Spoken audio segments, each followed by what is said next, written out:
Buenos días a todos. Em, Hoy vamos a hablar sobre este tema, arritmias benignas en el embarazo.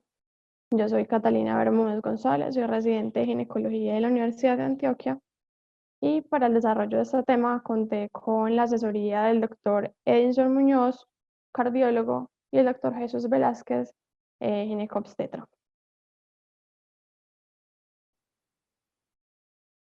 Para empezar este tema, vamos a hablar de 3 historias clínicas de 3 pacientes. Les cambié los nombres para efectos de confidencialidad. Vamos a hablar de Daniela, una paciente de 30 años que estaba en su quinta gesta, tenía 3 partos previos, un aborto previo, tenía 35 más 2 semanas cuando consultó en la clínica cardioobstétrica y ella refería que estaba asintomática.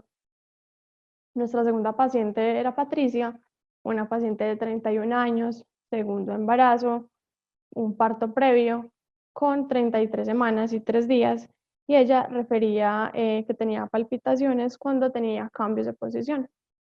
Y la tercera paciente, Jessica, de 19 años, en el primer embarazo, con 33 semanas y 6 días.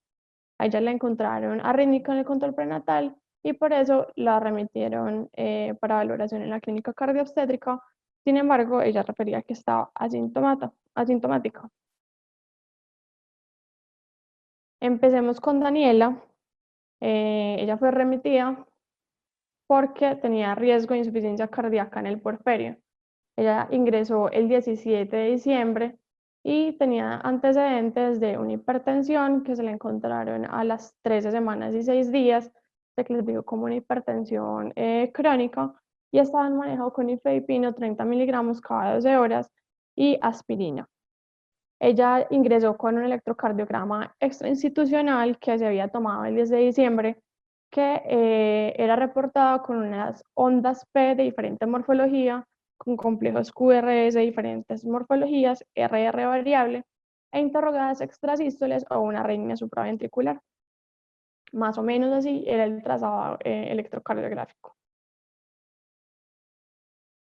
Cuando la biocardiología, entonces, cardio lee el electro extrainstitucional como un ritmo sinusal, RR variables con ectopias ventriculares trigeminadas, un patrón de bloqueo de rama izquierda, un QRS positivo en las derivadas inferiores y posiblemente un origen del tracto de salida en el ventrículo derecho con pausa compensatoria, por lo cual se hizo un electro institucional ese día que ingresó, el 17, que tenía un ritmo sinusal, estaba con una frecuencia cardíaca de 110 latidos por minuto, un RR regular, ondas de morfología normal, intervales normales, y en este electro no tenía ectopias ventriculares.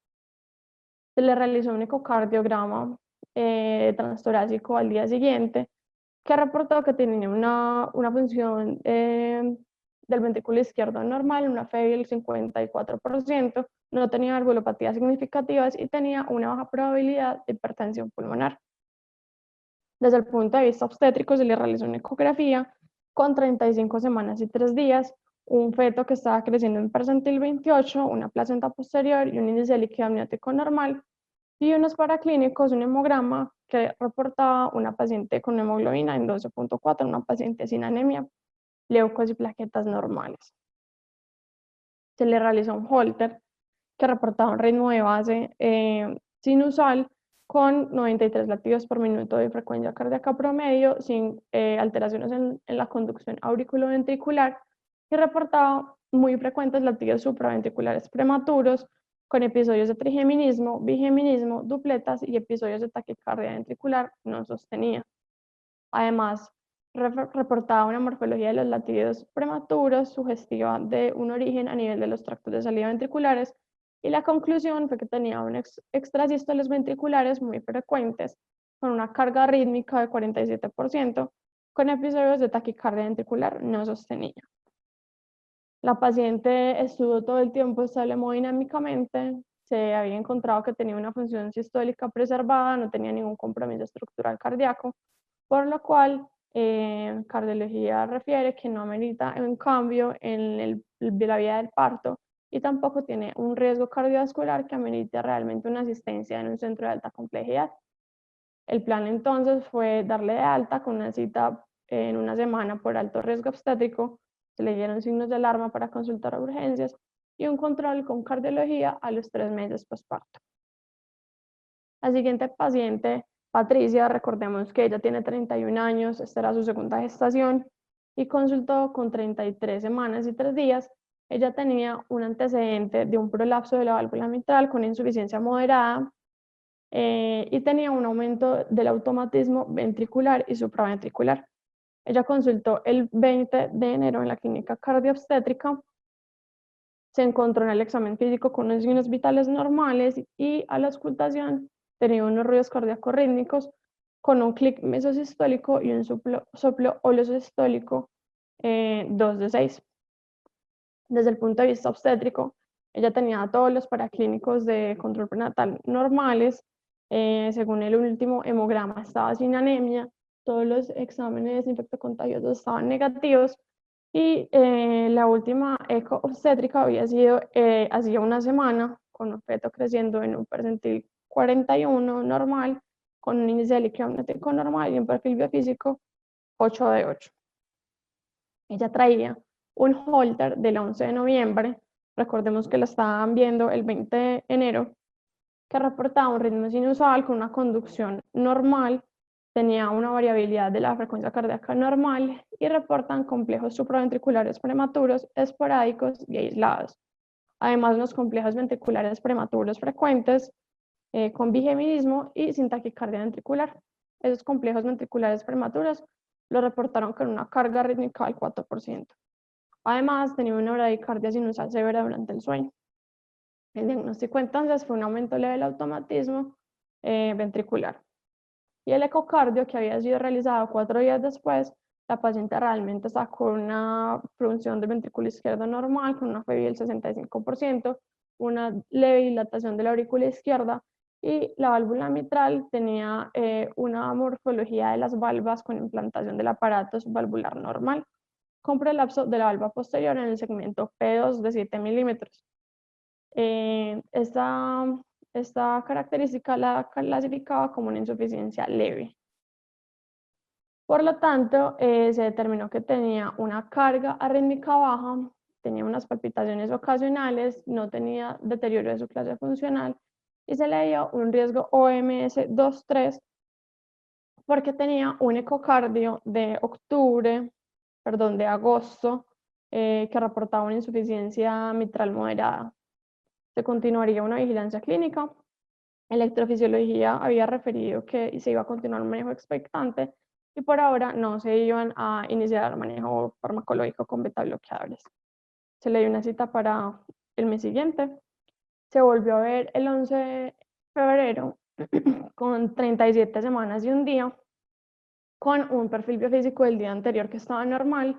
La paciente estaba refiriendo que tenía palpitaciones con los cambios de posición y que tenía una clase funcional normal, buena, sin ningún deterioro.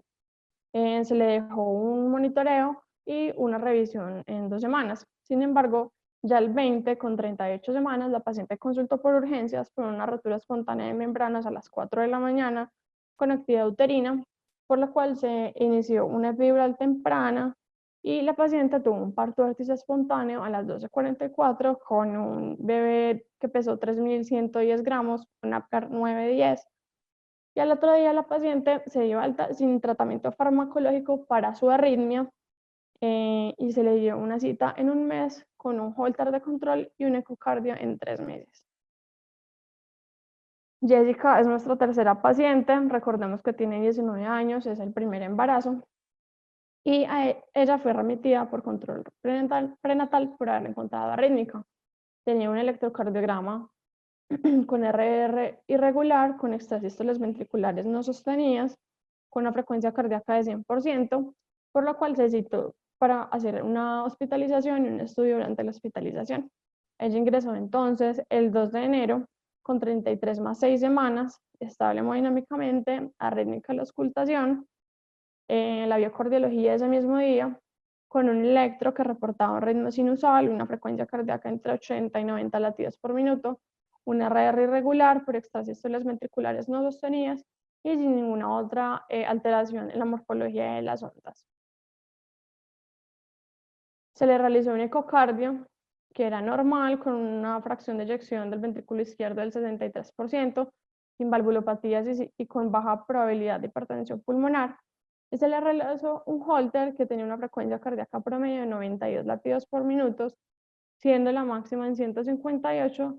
No tenía alteraciones de la conducción proximal o distal, pero reportaba una ectopia ventricular monomorfa frecuente con una carga arrítmica del 13%, sin síntomas asociados.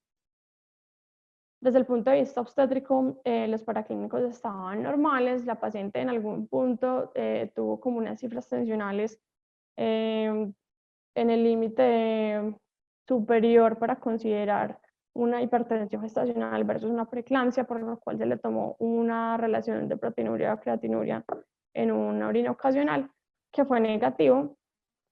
Se le realizó al día siguiente una ecografía con 34 semanas, un bebé creciendo en percentil 44, un líquido amniótico normal. Por lo tanto, cardio considera que la paciente no tiene unos cambios cardíacos estructurales, tiene una baja carga arrítmica, por lo cual no hay contraindicación de continuar con el embarazo ni modificar la vía de parto.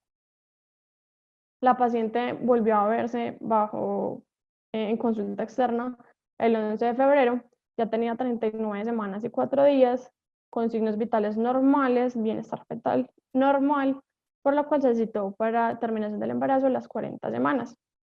Ella consultó entonces el 14 de febrero, se le inició inducción con dinoprostona y tuvo un parto de vértice espontáneo ese mismo día a las 11 de la noche, con un bebé que pesó 3.190 gramos, un Apgar normal, y 2 días después se le dio alta nuevamente sin tratamiento farmacológico para la arritmia y con una cita de control en la clínica cardiobstétrica. En conclusión, tenemos entonces 3 pacientes, una con extrasístole ventricular con una carga del 47%, otra con complejos ventriculares prematuros del 4% y otra con ectopia ventricular monomorfa del 13%. Es importante recalcar que estos 3 términos se refieren a la misma patología y al mismo tipo de arritmia, que en la literatura como tal, siendo estrictos, se refiere a complejos ventriculares prematuros. Entonces es importante saber identificar que estos nombres son un mismo tipo de arritmia. Como generalidad sobre las arritmias, entonces sabemos que entre 1 y el 4% de las pacientes tienen algún tipo de complicación cardiovascular en los países industrializados. Esto se debe a que ha venido aumentando cada vez más la edad de embarazo y ha habido un aumento en los factores de riesgo como la obesidad, la hipertensión, la diabetes, que nos van a generar más complicaciones cardiovasculares. Las arritmias son las complicaciones, pues una de las complicaciones más frecuentes durante el embarazo desde el punto de vista cardiovascular, pero hay un predominio de las arritmias benignas. Las arritmias supraventriculares se ha reportado que sean en el 1.3% de las pacientes que no tienen ningún tipo de patología estructural, y también se ha visto que el primer episodio se manifiesta en el 34% de ellas y tienen exacerbaciones entre el 30 y el 44%.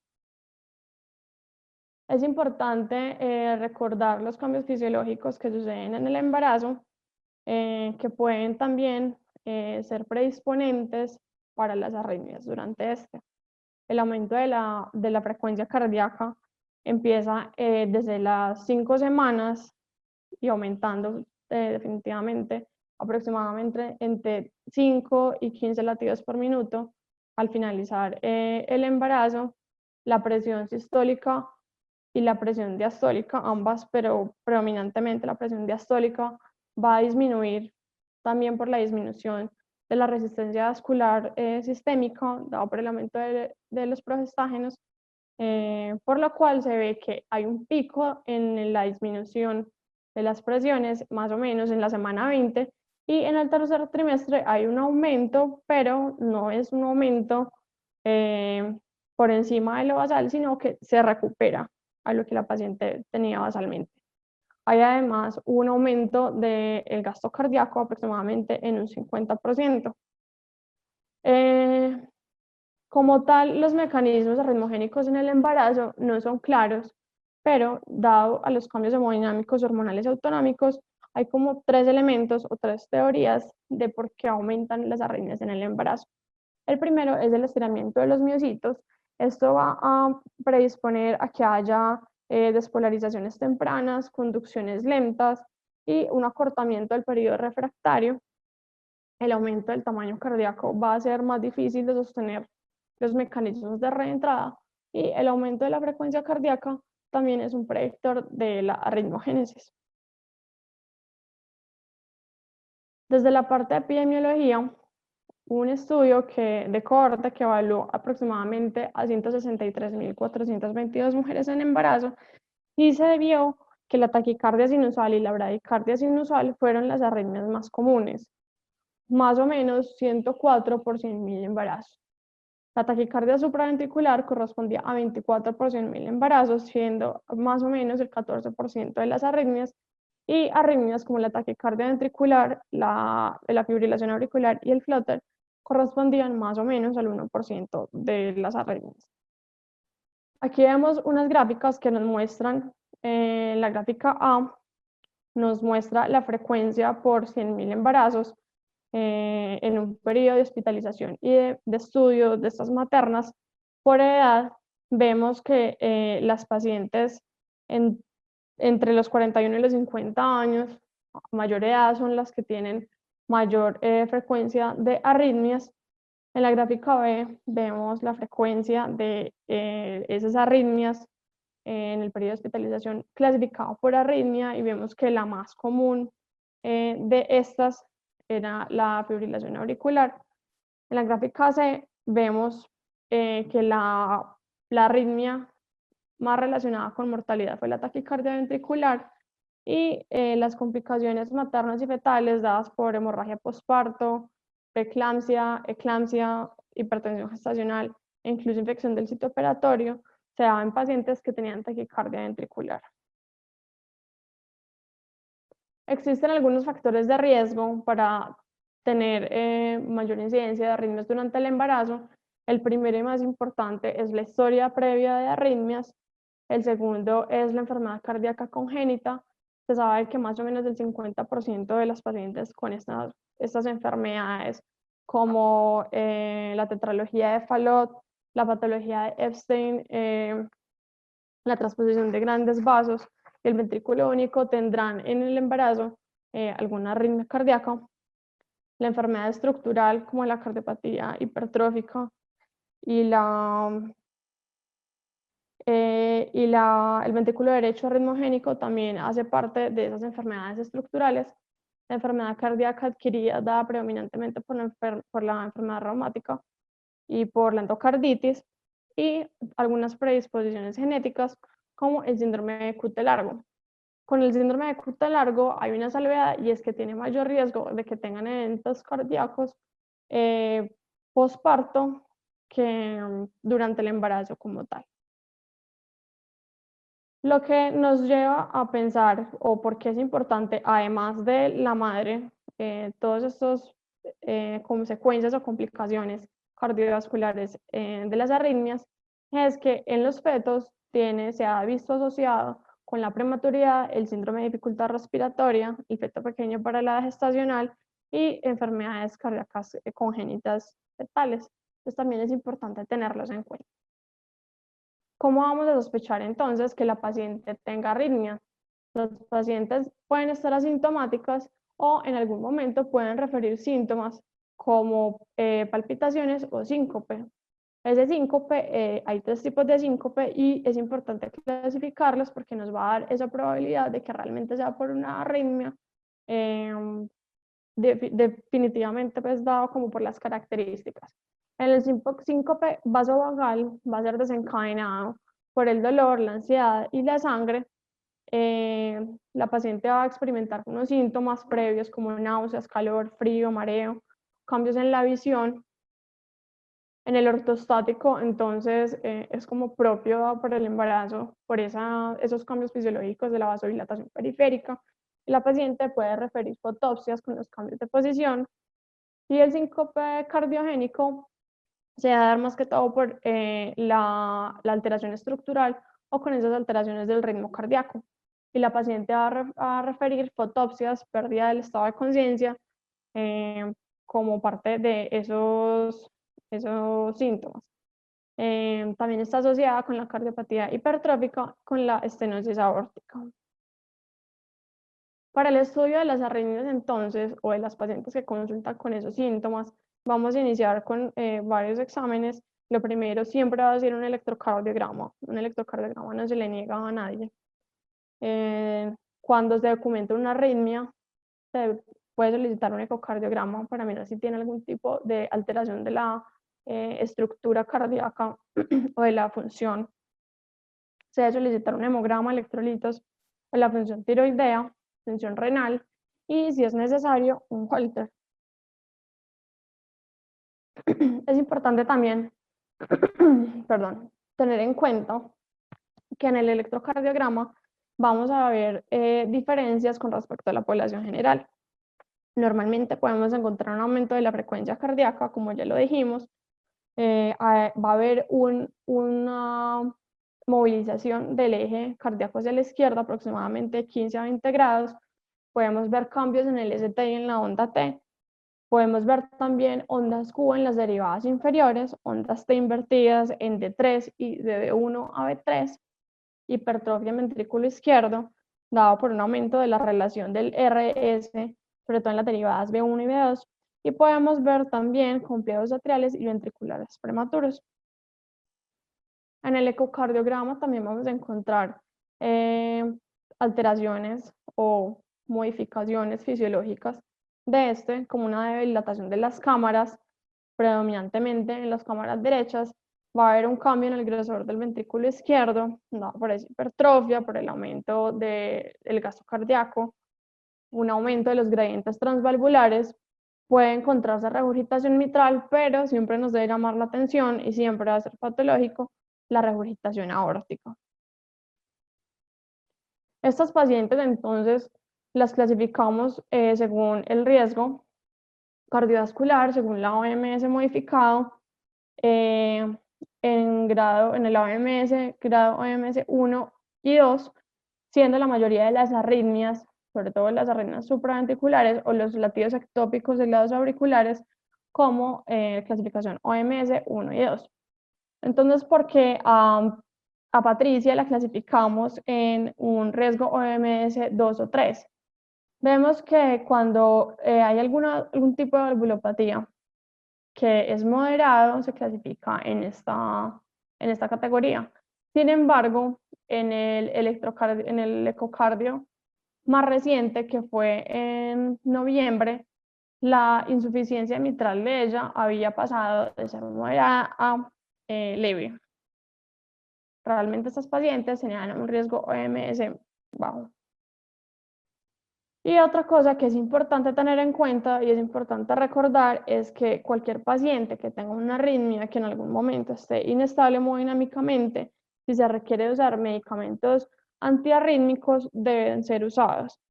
Debemos recordar que la mayoría de los medicamentos antiarrítmicos corresponden a las categorías C y D en el embarazo, que básicamente se deben usar si el potencial beneficio sobrepasa el riesgo. Los pacientes que estén inestables hemodinámicamente se deben usar los antiarrítmicos. Predominantemente se debe tener como cuidado con iodorina, pero pues si en algún momento se debe usar, se debe usar. Ya entrando propiamente en las arritmias benignas, las más frecuentes durante el embarazo, vamos a hablar de 3 arritmias. Esta arritmia, el marcapasos atrial migratorio, una arritmia descrita inicialmente en 1972 por Shamrock y Goldberg. Ellos tenían la teoría de que era una arritmia, que era un ritmo de escape atrial y auriculoventricular que se daba durante una bradicardia sinusal. Actualmente hay una teoría y es que, esta arritmia se identifica porque hay una variación de la morfología de la onda P. Entonces normalmente vamos a ver hasta 3 ondas P de diferente morfología en la misma variable, con un ritmo sinusal normal. Entonces, una de las teorías que hay en el momento es que estos cambios de la morfología se debe a que hay un cambio en el punto del marcapasos atrial que lleva como el liderazgo. Se sabe que esta patología no está causada, pues esta arritmia no está causada por ninguna otra patología como de conducción intrínseca o de alguna alteración del sistema eléctrico propio del corazón. Y cuando se tratan las causas, por decir una infección, por la fiebre, por la anemia, se corrige la patología. Normalmente es asintomática, las pacientes están estables hemodinámicamente y no requieren ningún tratamiento. Entonces, más o menos así se ve, son diferentes morfologías de las ondas P en una misma derivada, pero la paciente pues tiene un ritmo sinusal de base. La siguiente arritmia es la taquicardia sinusal inapropiada. Esta arritmia es cuando hay una frecuencia cardíaca por encima de los 100 latidos por minuto. Realmente su mecanismo fisiopatológico no está bien entendido. Hay dos teorías. Una es debido al automatismo intrínseco de ese nodo sinusal y la otra es por una acción cronotrópica de una inmunoglobulina G contra el receptor beta, que lo que hace es aumentar el AMP cíclico, aumentando la entrada de calcio y aumentando la despolarización. La taquicardia sinusal inapropiada entonces es cuando vemos unas ondas normales, unas ondas P normales con una taquicardia en un paciente que normalmente está en reposo. Y esta taquicardia se ha visto incluso sobre todo en pacientes pediátricos o en deportistas. Esta arritmia debe ser un diagnóstico de exclusión cuando ya éramos descartado con pruebas tiroideas, con el hemograma, alguna patología infecciosa. Realmente se ha descrito como un hallazgo benigno y teóricamente no se ha demostrado que tenga un aumento de la mortalidad o de cardiomiopatía. La verdad, lo que se considera en cuanto a tratamiento es controlar los estilos de vida, los desencadenantes, sobre todo cuando las pacientes tienen un alto consumo de cafeína, la buena hidratación. Se ha visto como segunda línea el uso de beta bloqueadores, sin embargo no es tan eficiente. Como tercera línea la ablación y se ha descrito también la ivabradina. Aquí vemos entonces que son unas ondas normales y la paciente tiene una taquicardia, pero pues el reposo no correspondería. Me encontré dos reportes de caso de pacientes con esta arritmia que se supone que es un hallazgo benigno, que la primera paciente tenía 32 años, estaba en su cuarta gestación. Ella reportaba, decía que tenía intolerancia al ejercicio, que tenía palpitaciones, por lo cual se hospitalizó para un estudio. No se le encontró ninguna causa, se le descartó anemia, se le descartó alteración de la función tiroidea o patologías infecciosas, por lo cual se le dio alta. Y luego la paciente nuevamente es admitida por la taquicardia. En ese momento se le inició inducción para trabajo de parto, tuvo un parto a las 37 más 2 semanas. A las 2 semanas del posparto ella continuaba refiriendo una taquicardia persistente, se le atribuyó una endometritis, se le dio tratamiento y posteriormente la paciente tuvo otras 4 consultas por el mismo motivo que era la taquicardia, por lo cual se le ordenaron beta bloqueadores, la paciente realmente no tuvo adherencia y a las 8 semanas posparto se resolvió.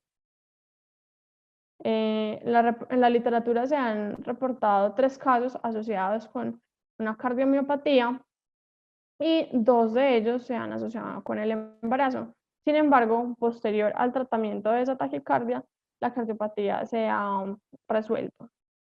Este otro reporte de caso que me encontré, también una paciente de 32 años en el primer embarazo de 17 semanas, que empezó a referir palpitaciones y disnea. A la paciente le encontraron con una taquicardia supraventricular, le iniciaron adenosina y le hicieron cardiovisión, pero no tuvo respuesta. La paciente continuaba con la frecuencia cardíaca de 150 latidos por minuto, se le empezó infusión intravenosa de esmolol y metoprolol oral.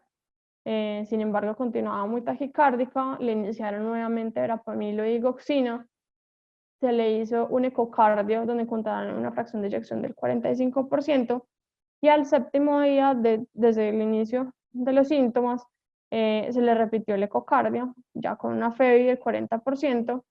Al día 14, el control tenía entonces una FEBI del 30%, la paciente estaba en anasarca, se le inició furosemía, pero continuaba con una frecuencia cardíaca muy alta.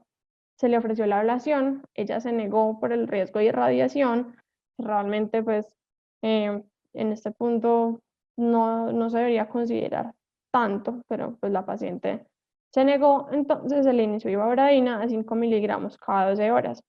Es importante saber que la ibabradina por ahora no está clasificada por la FDA en ninguna categoría y se sabe que tiene una excreción en leche.